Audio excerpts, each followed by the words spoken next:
Welcome, Sarah. Thanks for joining me today. Let's dive into a topic that's crucial for everyone in the English language testing world, test integrity. Let's start off by, what does test integrity mean to you? Sure. So at its core, test integrity is about being trusted and trustworthy. So often when we're talking about assessments, we tend to talk about validity. Test integrity is a slightly different lens. So the focus is not just on understanding or demonstrating that test scores are reflective of true language proficiency, but it's also about demonstrating that they're deserving of public confidence. That makes sense, but it sounds like maintaining this integrity isn't exactly straightforward. So what are the big challenges test providers face? Sure, so providers face many challenges to test integrity, and they're constantly evolving. So one of the more obvious challenges has to do with test security, and demonstrating test integrity in that case means showing that the test is robust to things like cheating or malpractice. But there are other challenges to test integrity as well, and if we take a step back and think about test takers, they're experiencing increasingly intense pressure to achieve high scores in order to access opportunities, and language testing is becoming more competitive. So another challenge to test integrity has to do with the sort of rapid development of technology and the increase of growth of informal test preparation spaces and advice online. And speaking of test preparation, how does it impact test integrity?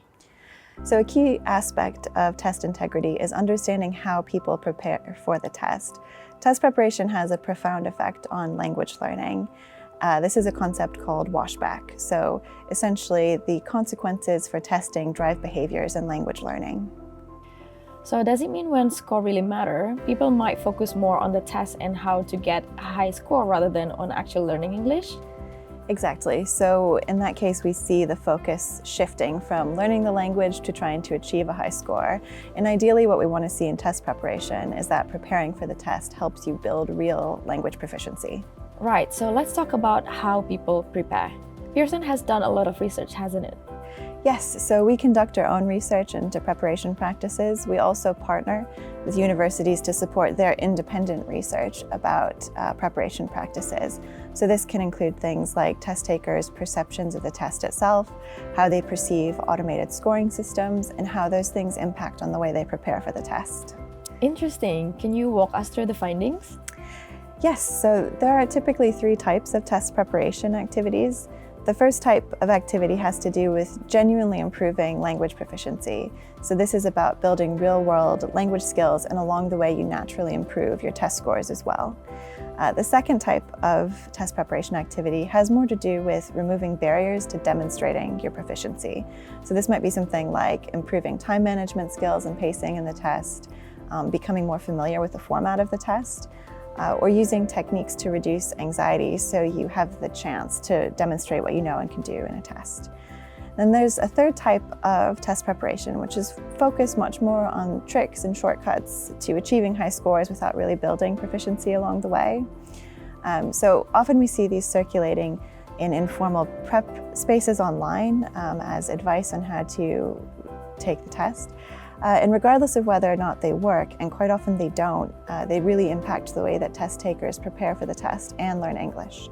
I see. So type 3 behaviors can undermine the accuracy of test scores? They can. So they can disrupt the way that test takers learn English, and they can disrupt the way that they prepare for the test. It also distorts what we're trying to measure, which is true language proficiency. And we're really careful in the way that we address this because we're sympathetic to test takers. We understand why they're motivated to try these strategies to achieve higher scores. So what we tend to do is focus more on behaviors and identify which behaviors are emerging and the impact that they have. Because ultimately it is our job to ensure that achieving high scores requires demonstrating true language proficiency. And how does Pearson's scoring system handle these challenges? So Pearson's scoring system has always been designed to identify when a response doesn't meet content requirements. And it's also designed to know when a response is either off-topic, highly unusual, or doesn't match with training data, in which case it's flagged for human review and sent to a team of expert human raters. Right, what about people trying to game the system? For example, memorizing whole answer to questions ahead of the test.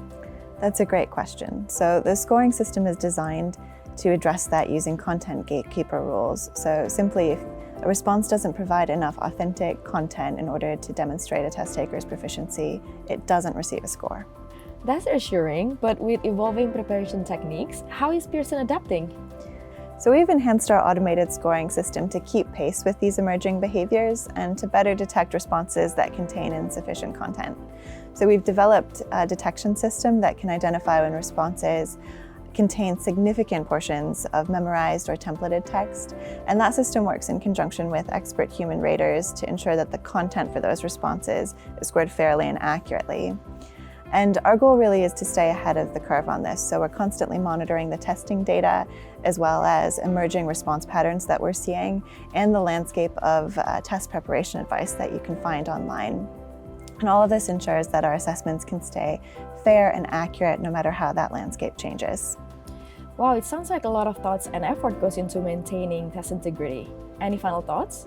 Yeah, I think test integrity is more than just the technical systems involved. It's about understanding and respecting our test takers' journey and ultimately ensuring that our test scores are meaningful and trustworthy. Thank you so much, Sarah, for sharing your insights. I think it's clear that test integrity is vital not only for providers, but also educators and learners everywhere.